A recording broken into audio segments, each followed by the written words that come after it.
Director, Mr. Ayaz Syed Kayum, Fiji Airways Chairman, Mr. Rajesh Punja, members of the media, ladies and gentlemen, Bula, good afternoon. Today I'm pleased to announce Fiji Airways Group's financial results for the year ending 31st December 2019. Key highlights are as follows.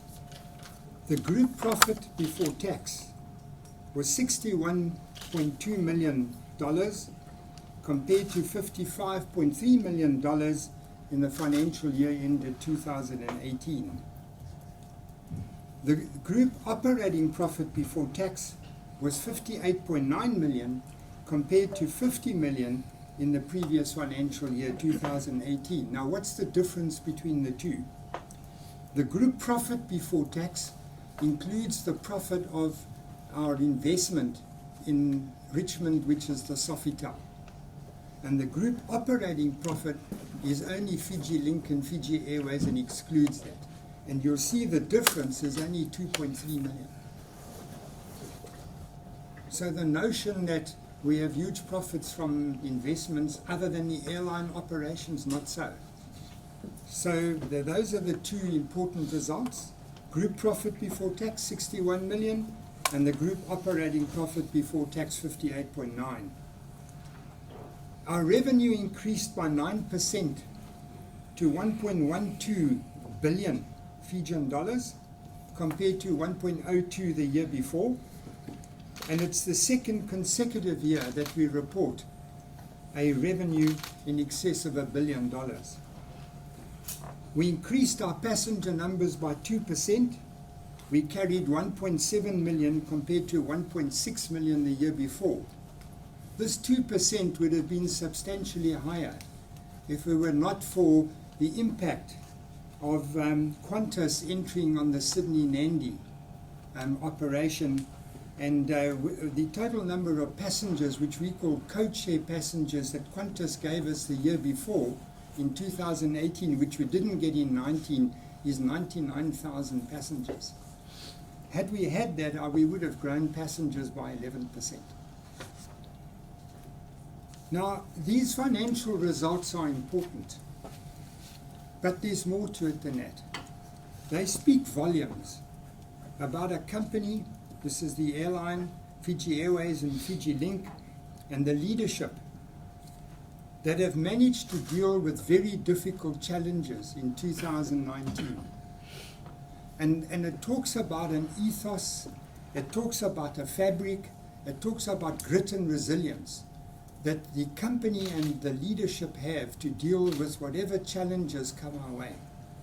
At one stage, and this stage was mid-year 2019, we were looking and forecasting a loss of 100 million from a profit the year before of 50 million. What created this forecast, this negative forecast, was fuel price continued to climb and it was costing us another 29 million for the year, and the impact of Qantas entering on the Sydney-Nadi route with direct flights and the loss of those code share passengers was estimated to be 65 million. So there's 100 million. And they entered the market on the 31st of July into a soft period and had a further impact on yields because there was overcapacity in the market. So we were facing this loss of 100 million, and we had to really muster all our capability and, as I say, the grit and resilience of the leadership and the company to address this. And that's the same leadership that is now dealing with COVID-19. And the same grit and resilience is what we're using to survive and thrive through COVID-19. So I'd like to share a little bit of detail with you on it. The first is, we're a small national airline. In the past 10 years, 80 small national airlines have disappeared. We're here. And we're here because we've learned to punch way above our weight. What do we mean by that? Small airlines, and particularly airlines that are located like ours in a holiday destination, have fundamentals that are very challenging. We call them limiting fundamentals. The first is we're a faraway destination. Sure, for Australia and New Zealand we're closer, but if you take Hong Kong, China, Singapore, USA, it's a 10-hour flight. And immediately your pricing is higher, the holidays are more expensive, and it's more challenging. The second is the bulk of our customers are leisure travelers. They're holiday makers. 95% of what we bring to this country are on holiday. Holiday makers are very price sensitive, whereas business travelers that have to travel for business are not. And an interesting discussion we had a while back with one of the big airlines. We were complaining about fuel price increases and the difficulty to get airfares up, because you need to push airfares up when your prices go up to recover that extra cost. And they said, oh, we don't have a problem with it because 70% of our business is businessmen traveling on business. And when fuel price goes up, we just pass it on. And they have to travel for business, they pay. But holiday makers look for alternatives, look to travel cheaply. So when the bulk of your travelers are holiday makers, you immediately have a disadvantage. We have a size and scale problem as a small national airline. We have 20 aircraft and 5 types, 5 lots of engineers, 5 lots of spares, 5 lots of everything. Whereas a big airline that has 200 aircraft and can spread it over 200 aircraft, and they typically have 1 or 2 types or 3 types, they have a scale advantage and a size advantage. Our costs are spread over 20 aircraft. You take Air New Zealand, their costs are spread over 100 plus aircraft. So their unit cost is much lower than ours. We're not a price leader. So the fundamental in every market is where we fly to, we offer one destination called Nadi. So if we're in New Zealand, we offer Nadi. If we're in Australia, we offer Nadi. Qantas offers the world. Air New Zealand offers the world. Who sets price? They do, not us. We follow. Also, they have huge market capacity there, and I'll come to that. We have a major problem with fuel. 30% of our cost is fuel. And fuel prices are volatile. We do some hedging, but even hedging can't cover all the risk. We cover 75% of our fuel through vanilla hedges that we buy on a 15-month rolling basis. But even with that, we're still highly exposed to fluctuations, which are virtually all the time, up and down. We have currency exposures. We earn the bulk of our revenue in Australian, New Zealand dollars, but we pay the bulk of our costs in US dollars. And that difference, where we're having to convert Australian, New Zealand dollars to US dollars, creates a currency exposure. And lastly, our competitors are ruthless. They're big airlines. The playing fields aren't equal. They have huge deep pockets. They have market power that we don't have. In Australia, New Zealand, Qantas and Air New Zealand have huge frequent flyer programs. People belong to it. Every time they use a credit card and they buy food or they go anywhere with a credit card, they earn miles. And they can then travel and redeem airline tickets. We don't have that type of power. Their mere size is huge. When you take all those fundamental issues and you look at Fiji Airways, a small airline competing against them, and the fact that we have produced the type of results we have and the growth we have, talks volumes about how we punch way above our weight. Last year we attained the 4-star Skytrax rating. We implemented the Up Your Service program, where every employee went through a culture building program of changing the culture to where we're obsessed with customers. And we attained the 4-star rating. We now have the same rating as Qantas, as Emirates, as British Airways, as Lufthansa, as Air New Zealand. And that was a major move for us in terms of the message to our customers. We are world class. We also received the best airline staff in the South Pacific, the top 20 best crew in the world, and the 4th most improved airline. These are major achievements by the airline. Let me talk about some of these challenges we faced that our grit and resilience helped us get through. I mentioned fuel price. Fuel price went up by 50 million extra cost to us in 2018 and another 29 million this year. How did we address that? Obviously, we started looking at a lot of improvements in flight operations, how we tanker aircraft, what are the alternatives, how you fly. We looked at and acquired a piece of software called SkyBreathe that helps us get a lot more flying efficiency to use less fuel. We brought in Seabury, huge consulting organization, to help. These are top airline organizations, to help us review every single operation and every single cost in the business, to see how we could improve efficiencies, what best practice in the world was, and how we could implement that best practice. And all of that, huge effort, we saved 41 million in costs in 2019. That 41 million went towards that huge fuel price increase over the last 2 years, which was 29 million and 50 million. We also, in December, started using our Aviation Academy. This is a $65 million investment, where today we have one of the most modern, advanced training academies for our pilots, and it also has cabin crew facilities in the world, and it's here in the South Pacific. In the past, we had major restrictions. In every 6 months, our pilots have to go around the world and get relicensed. We had to send them all over. A small airline trying to get into simulators that you go and buy the time. We were at the back of the queue. We got the worst hours. They charged us premium rates. We now have it here in Nadi. We can do our own development and training. We can progress pilots.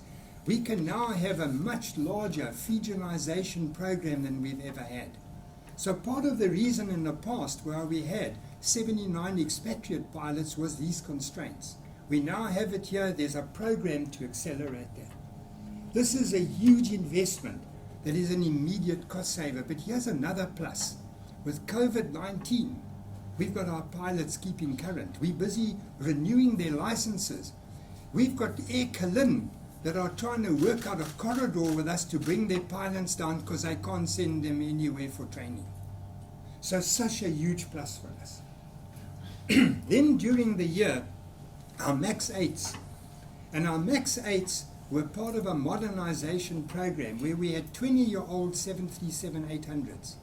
These MAX 8s were acquired, and I'll talk about a bit later how you acquire aircraft, to firstly save a lot of fuel. They're 15% more fuel efficient, but they also got huge maintenance advantages and efficiencies.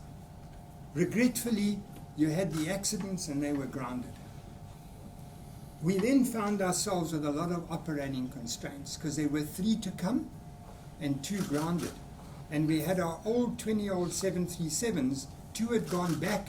We managed to keep the other 3. We had to talk to the people that had bought them from us, and we had to use some of our A330 times to meet the obligations of our schedules, and we even for short periods rented in on a wet lease basis. That means with pilots and crew from Melinda Air and Miami Air to keep our schedules going. Here's the plus. Any revenue we lost and any cost we incurred, we claimed from Boeing. We had robust negotiations with them for the settlement. I'm pleased to say they've settled all our claims, and it's widely considered in the industry that Fiji Airways has received the best MAX settlement from Boeing in the world. So quite an achievement. And yes, they're still grounded, but they're not needed now. And again, we have compensation and ways that we're working around that. And as you know, they currently are doing training flights and also testing flights, and there's a belief by Boeing that by October they could possibly be certified to fly again. Coming back to Qantas, I want to talk a little bit more about this. You know, when I joined Fiji Airways, I got excited because every small national airline has this aspiration of having a major strategic partner as a shareholder. And the bigger the amount of shares they hold, the better, because they should be giving you a lot of support. As a strategic partner with a big shareholding, they should be helping us with procurement.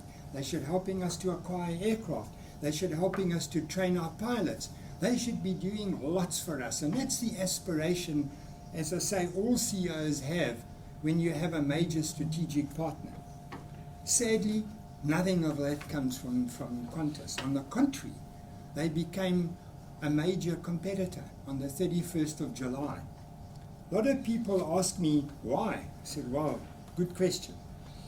But what they did do is during the year before, we had 99,000 passengers we never got this year. And they've caused a yield decline on Sydney of more than 11%. What do we mean by yield decline? When you take your airfare and you compare it to the year before, it's down by 11%.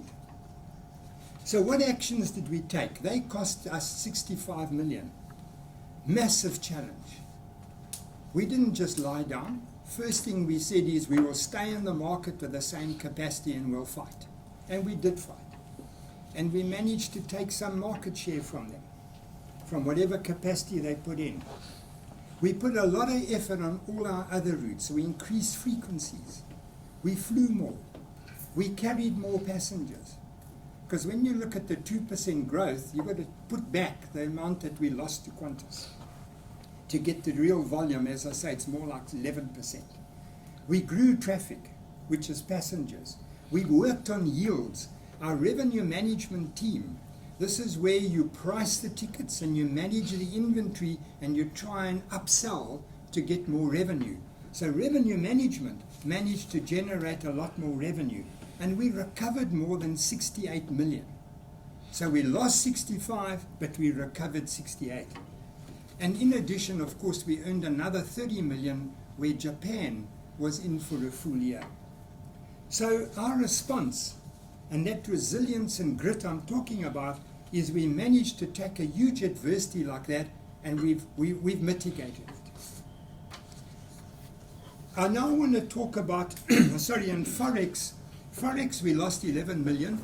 This is where I mentioned before, pardon, we have our revenue in Australian, New Zealand dollars, but we pay in US dollars.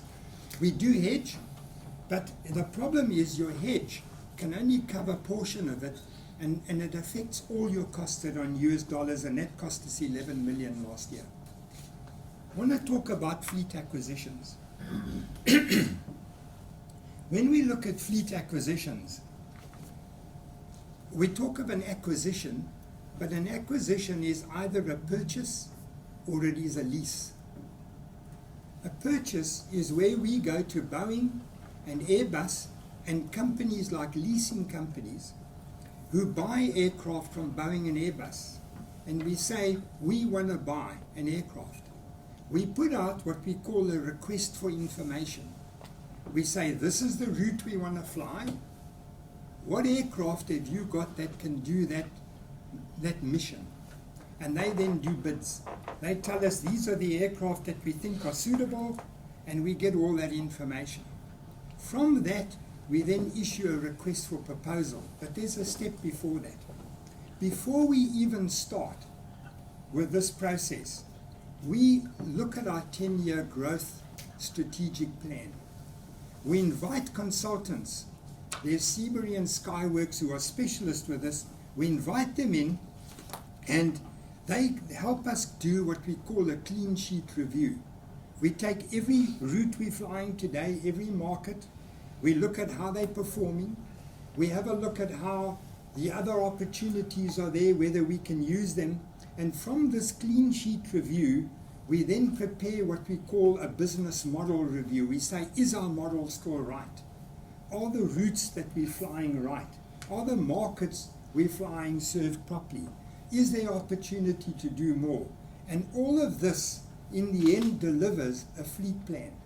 And from that fleet plan, we determine whether we need to replace aircraft, modernize aircraft, or add aircraft.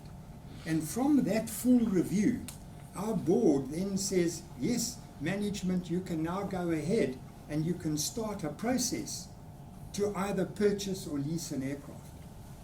And I'll talk more in a moment about how we actually do campaigns around it. Now, when you purchase an aircraft, you go to what we call the original equipment manufacturer. There are two that we work with, Boeing and Airbus. There's Embraer for smaller aircraft, there's the ATRs for the turboprops, but when we're talking the bigger fleet, it's Boeing and Airbus. We issue the RFI based on the business model and the strategic plan and identification we need an aircraft. They come back and tell us the aircraft that they think can do the mission. We then issue an RFI, they give us an offer, and we start then negotiating.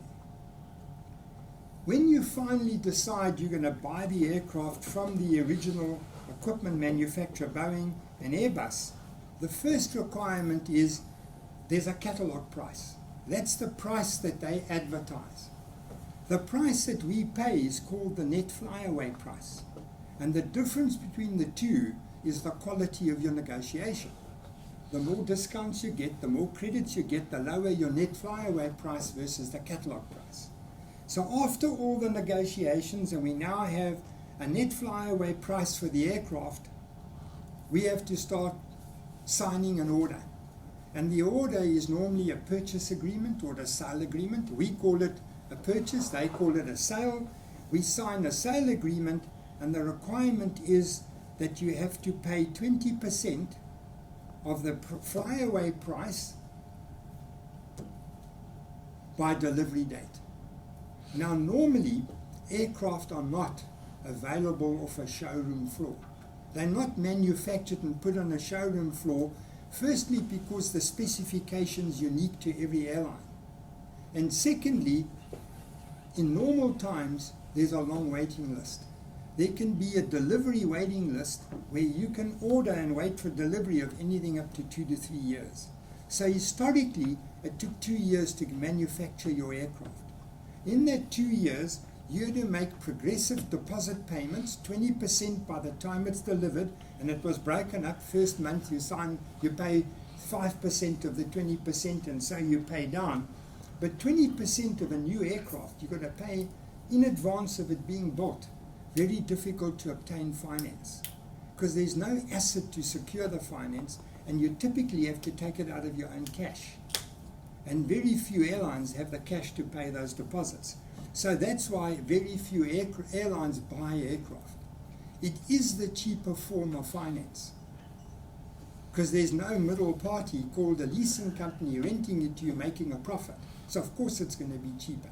So the cheapest way of buying or acquiring an aircraft is purchasing, but you've got to pay 20% down. On delivery, you have to finance 80%. And there are very few banks in the world that will finance 80% of an aircraft. They're normally consortiums of banks. So Barclays Capital, Deutsche, these big banks will each take a share, and they'll form a consortium, and they'll finance the 80%. But in the last 10 years, there have been many airlines that have failed, and as a result, these banks now want some form of insurance, and they want a credit insurance. And Europe has a lot of credit insurance agencies, and so does the US. It's called EXIM in the US, and the European Credit Agencies in Europe. The ECAs will provide an insurance. Of course, there's a small fee for it, but they will then tell these banks that if Fiji Airways fails, they will stand good. So what happens is, we order the aircraft from Boeing or Airbus, we sign a purchase agreement, their sale agreement. 20% has to be paid of the price, the net flyaway price, by the time we take delivery, and then we have to go find financing for 80%. And we run around to all the banks, we issue RFPs, they come and give us quotes, and in the end they want either ECA or EXIM guarantees. So here's what then happens. The ECAs or EXIM are saying, if we're going to give the guarantee, we want to have good securitization of the aircraft, because the security for the loan of 80% is the aircraft. They then insist that we have to form a special purpose company. And this special purpose company temporarily will own the aircraft. A mortgage is passed over it. They appoint a security agent to manage it, and every month we pay the repayment of the loan to the special purpose company, who then pays it on to the bank. And that is Wankavuka. So Wankavuka is this special purpose company which is owned by a security agent on behalf of the ECAs and the banks and Fiji Airways. And once we make the last payment, all the ownership reverts back from Wankavuka to Fiji Airways. So all Wankavuka is a special purpose company for the securitization that the European Credit Agency want over the aircraft, whilst they guaranteeing the loans until they repaid. So buying is cheaper, but buying is complicated because you have to pay down 20%, and at the same time the 80% is very complicated because you've got banks who form consortiums, and they in turn want insurance, which is the Export Credit Agency.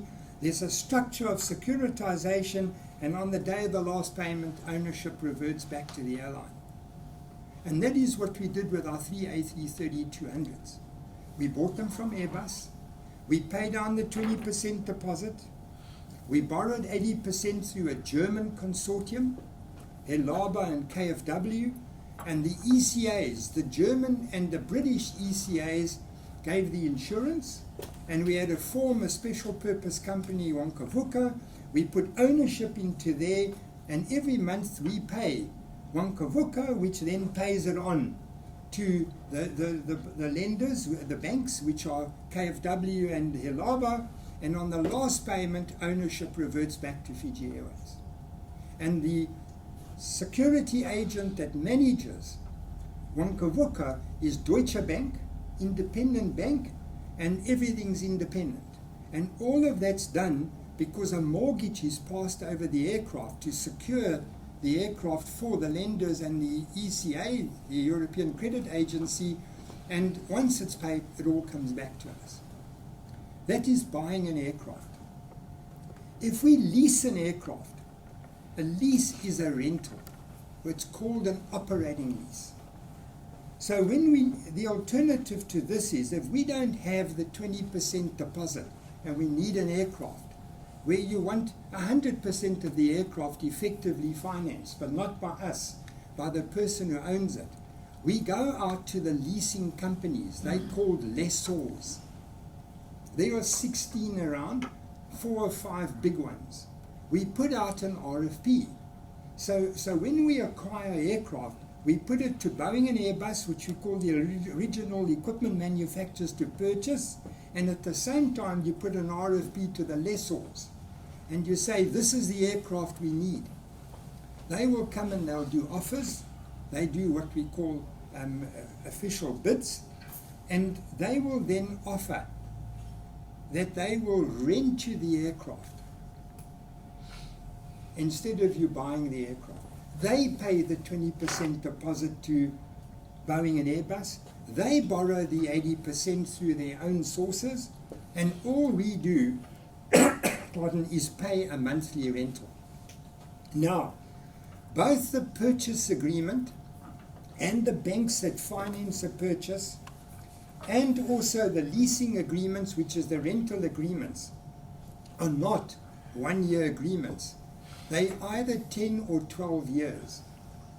They are very onerous agreements, because nobody is going to go and build an aircraft for you, finance it where it's your specification, and you can just hand it back when you choose to. These agreements have a lot of what we call events of default clauses. If you miss a payment, you put on notice. You have a remedy period.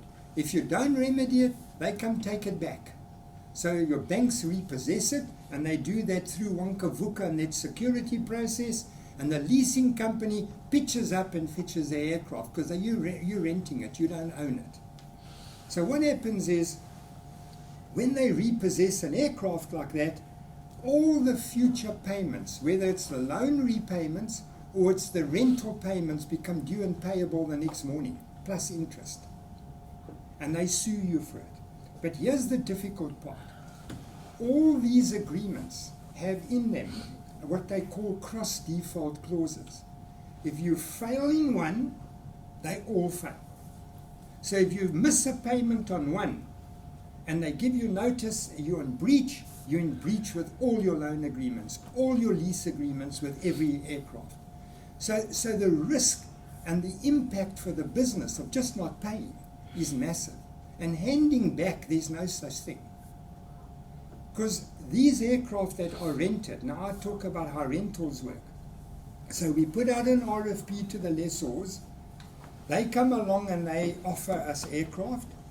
We eventually choose one. We negotiate the rental. The rental is a factor of what they paid for the aircraft, the net flyaway price.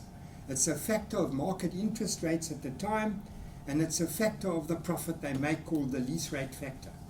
We negotiate hard. We get a price. We agree a rental. You're locked in for 12 years, and that's the rental that you then have. Now, in addition to the rental, there are return conditions. At the end of 12 years, when they come and they fetch the aircraft, because you don't own it, you hand it back. They want the aircraft in a certain condition. And normally, these rental agreements have half-life conditions. When you hand them back, they want engines with half-life left, the undercarriage with half-life, all the components with half-life, and if it's a bad agreement, it could be 100% almost new, and if it's a good agreement, you get lower than half price, half-life. So to protect themselves, the leasing companies, in addition to the monthly rental, want a monthly payment of reserves, landing gear reserves, engine reserves, APU reserves. All these reserves are the cash they build up for when you have to do that half-life conditioning or repairs in between.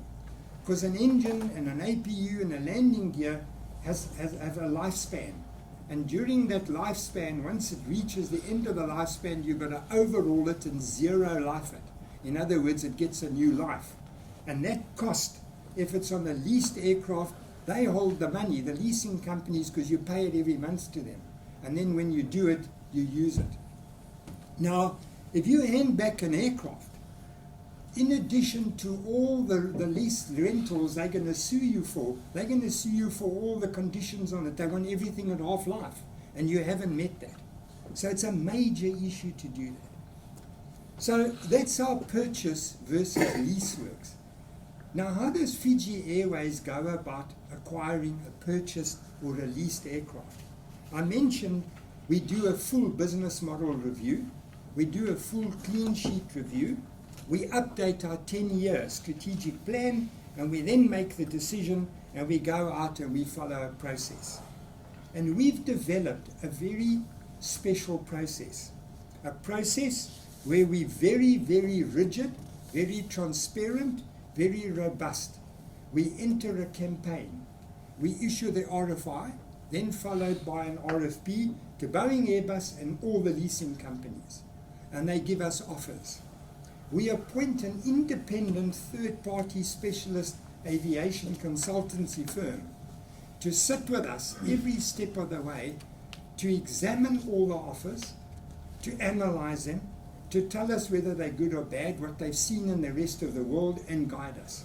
But we do the work. They just analyze and guide. They have specialist tools, and they walk with us every step of the way.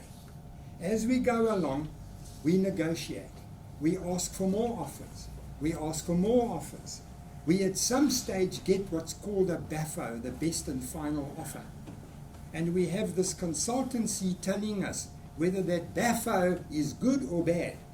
You've got a catalogue price, you're negotiating down to a flyaway price, you've got a lease they've offered you, a lease monthly rental, and we get specialists to advise us good or bad, and whether there's more we can get. And we go through a very robust campaign. The one on the Maxes lasted a year, and the one on the 238 A350s 2 years. 2 years of grinding away to get the best deal for the company. In the end, we end up what's called the LAFO, the last and final offer. Now, we've got a technique of getting a very last LAFO. We bring them all down to Nadi. We go to the Sofitel. We make all of them come to the Sofitel for a week, and we do negotiations. And when we're busy with the one, the others are all sitting outside waiting. And we create a huge level of competitive tension. Huge. You can imagine Airbus sitting there watching Boeing, saying, we're not going to lose, we're going to win. And all the leasing companies. And this competitive tension has helped Fiji Airways achieve 2 amazing landmark deals on the Maxes on the 350. We've made gains on these acquisitions because we've used a hybrid method. The hybrid method is we buy it as a purchase, but we don't pay the deposit. We get a leasing company to pay it. We buy it and sell it to them immediately. So at the factory, when we take delivery of the aircraft, we already sell it to the leasing company, then rent it back. And that's called a sale and leaseback. And that hybrid allows us to make a gain, and we can be very competitive like that. We also know that the price they're getting is the best flyaway price, and they're not loading the price. And that is how we go about acquiring the aircraft. So we did an amazing deal with the Maxes, and the same with the 2 350s. So much so that we're paying a monthly rental for our A350s equal to what we're paying on our A330. And they're not the same aircraft. One's new generation, the other, it's got more seats, more capacity. It's considered the most technologically advanced aircraft in the world. And I'm paying the same rate for that per month as I am on a 330. We're the only airline in the world that's doing that. An amazing deal. So that's how our aircraft transactions work. Then I want to talk about COVID-19. I explained earlier that what you've seen from our financial results from 19 is how we and a leadership with grit and resilience, with skill to really handle any challenge that comes our way. Well, COVID-19 pandemic is unprecedented, but it's a challenge. And we are addressing this challenge with the same grit and skill, and the same persistence, and the same determination. And we've broken it into 2 parts, our survive and our thrive. Our survive is about sustaining this business. Our survival is critical for the economy of this country, and we are a major contributor. We're the major contributor of foreign currency to the country. We brought in 65% of all arrivals the last few years into this country. We play a huge role in developing tourism. We spend the same amount annually that Tourism Fiji spends on marketing out in the world. We work closely with Fiji Airways to cooperate on it.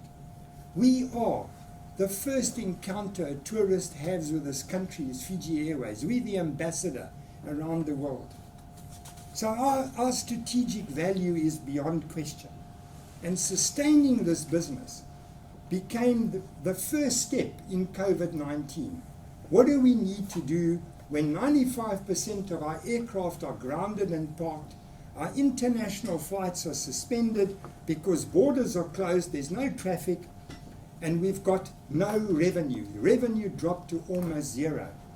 And you've got monthly costs, which we call recurring costs, of 38 million. Those were our costs on the 1st of March. What are they made up of? 25 million is aircraft ownership. These are monthly loan repayments and aircraft rentals. Our employees were 7.5 million, and all other costs 6 million. Now, is that abnormal? No, every airline in the world has the same situation. Every airline has an infrastructure to generate revenue. Now, you've seen the revenue we've generated in the past. Air New Zealand the same, Qantas the same, Emirates the same. You've got these expensive aircraft. They're expensive to everyone. They're capital intensive, and we've got the aircraft. We've made sure we've got the best deals on each aircraft. So we had this cost. What do? We started with our revenue. Our opening cash balance. Our opening cash balance was the 60 million profit we made in 19, together with other balances we had a total of about 150 million. 150 million when your costs are 38, you've got 3 months. So we took some immediate measures. The first thing is we said, what aircraft don't we need? Now I forgot to mention earlier in our aircraft acquisition, when we were busy with our 2-year campaign to get the 350s, also the year before that the Maxes, those aircraft were part of our modernization program for fuel cost saving. The Max saves 15% fuel compared to the old 737s, and these Airbus 350s 25% fuel. Also, more modern, more efficient, lower maintenance. So, what we had to then stand back and say, well, is there any aircraft we don't need? We have been doing clean sheet network reviews every year for the past 4 years. We know the market, we know every route, we know what makes money. Every single destination we fly makes what we call a positive contribution. In other words, covers its costs of flying. They all COC positive. So we know which routes make less profit and which make more profit. We have independent evaluations we do every year using world-class tools to compare how we do on a route with all our competitors. So we looked at it and said, well, none of the routes are basket case routes. They're all profitable routes. And if the market opens, we need to keep them. We need to be there. But we do have 2 aircraft that are temporary. During that campaign for the 350s, we rented on a short-term basis from Etihad 2 330s, FJP and FJO. And these 2 aircraft saved us during the MAX grounding in 19, but they go back in 21. So one of the first things we said, let's try and see if we can let them go back earlier, because they were temporary and the 350s replaced them. And we're in discussion with a leasing company for an early return, which happens to be Etihad Airways. We went and got insurance premiums reduced. We deferred all property rentals everywhere. Where we could, some were offered to us, some we went and fought. We've been through every contract with every supplier to see how we could get cost reduced and deferrals. All non-essential projects were frozen, and we took steps to reduce employee costs. First step is I got rid of 8 expatriate executives. 79 executive or expatriate pilots were immediately returned. Their contracts were terminated. And all the other staff, we started with 4 weeks leave without pay for April and May. And we said we would have to assess the situation, and if the grounding of our fleet continues beyond May, we may have to take further measures. Well, it did. So when we came to May and we realized we were already cancelling July and August and there's no work for people, we had to take the most unfortunate measure to terminate 50% of our employees. Now, I've been in this industry for 45 years. This is the first time in my history that something like this had to take place. It's sad, and obviously we are very, very conscious of the pain and hardship these people are suffering. But we had to do this for the survival of this business. This was survival measure, and we took that step. For the people that have remained, the executives work full-time, but have taken a 30% and 20% pay cut.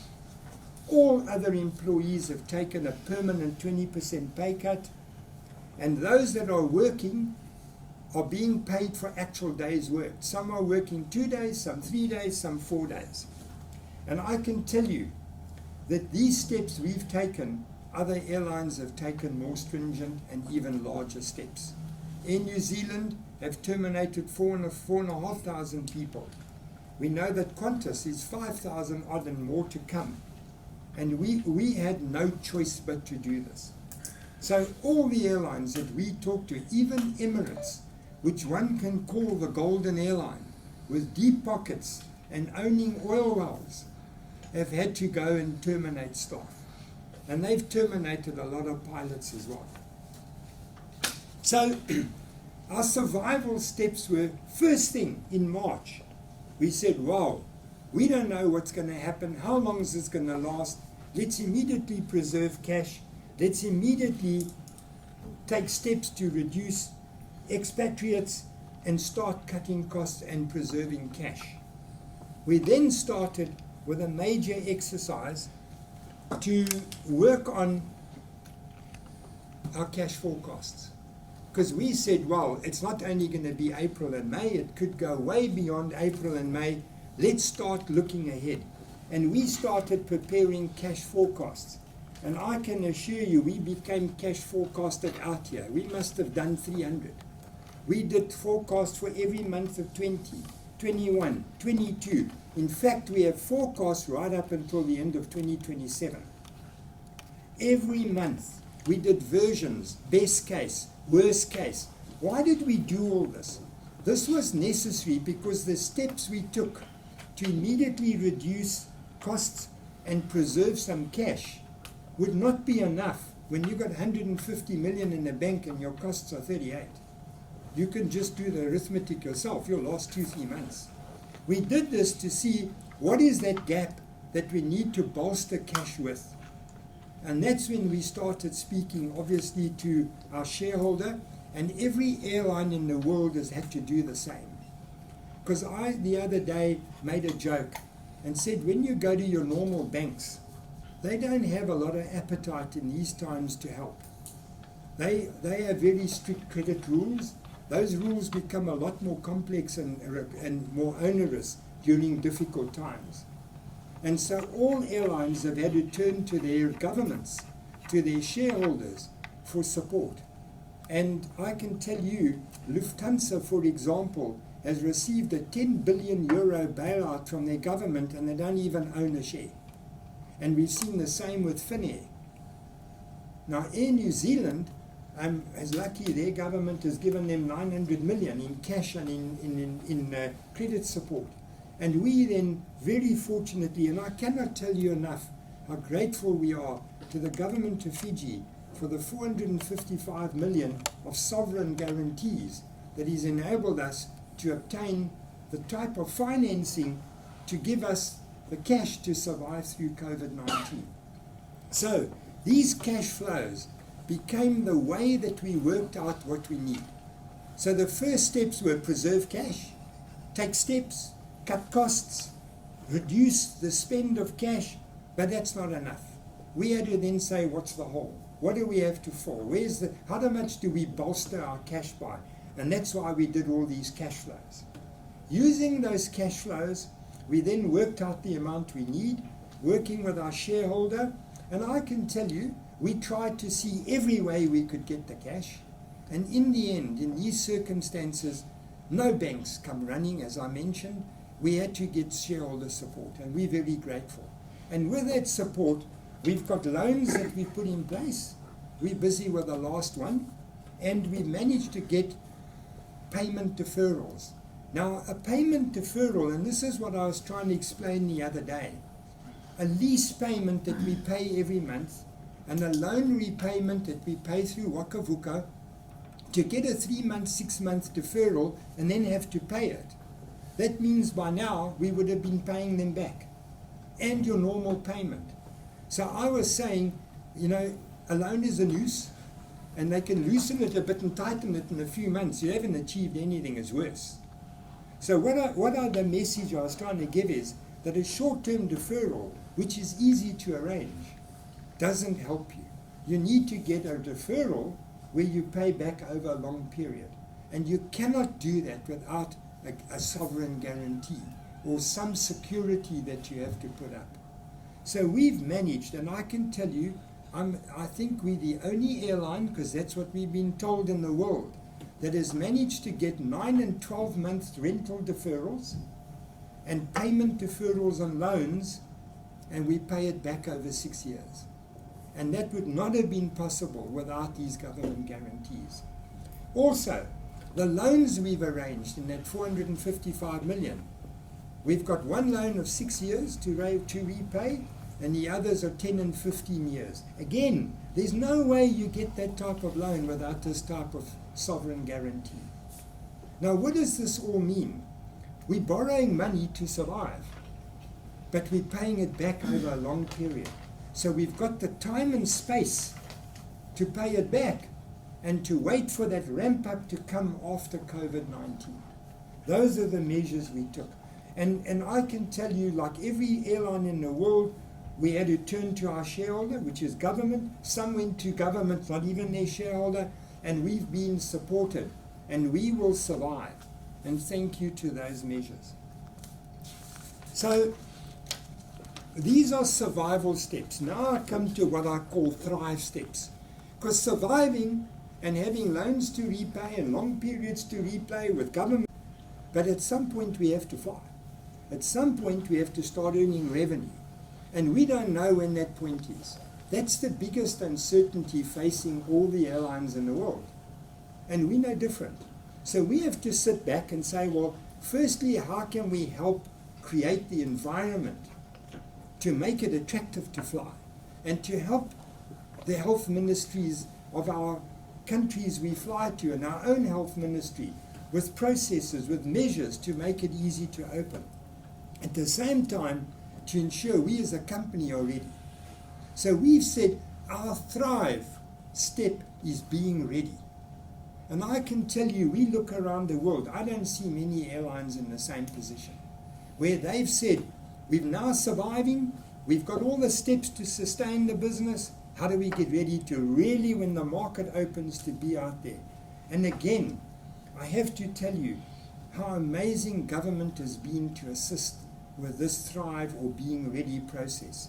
The first is the economic recovery framework that governments put out, where they've created VIP corridors, where at some point we can start flying and have corridors where you take people into a semi-quarantine type arrangement.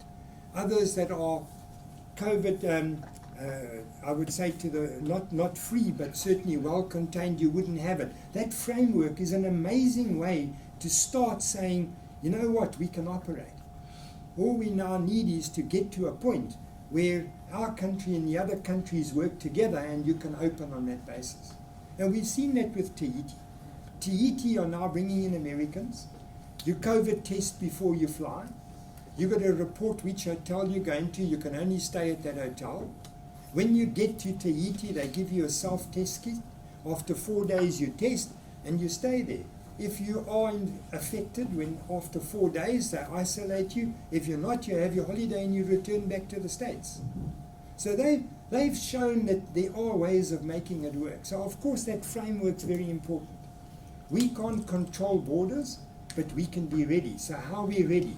Firstly, on travel ready. Shanaz and her team have been leaders in this market.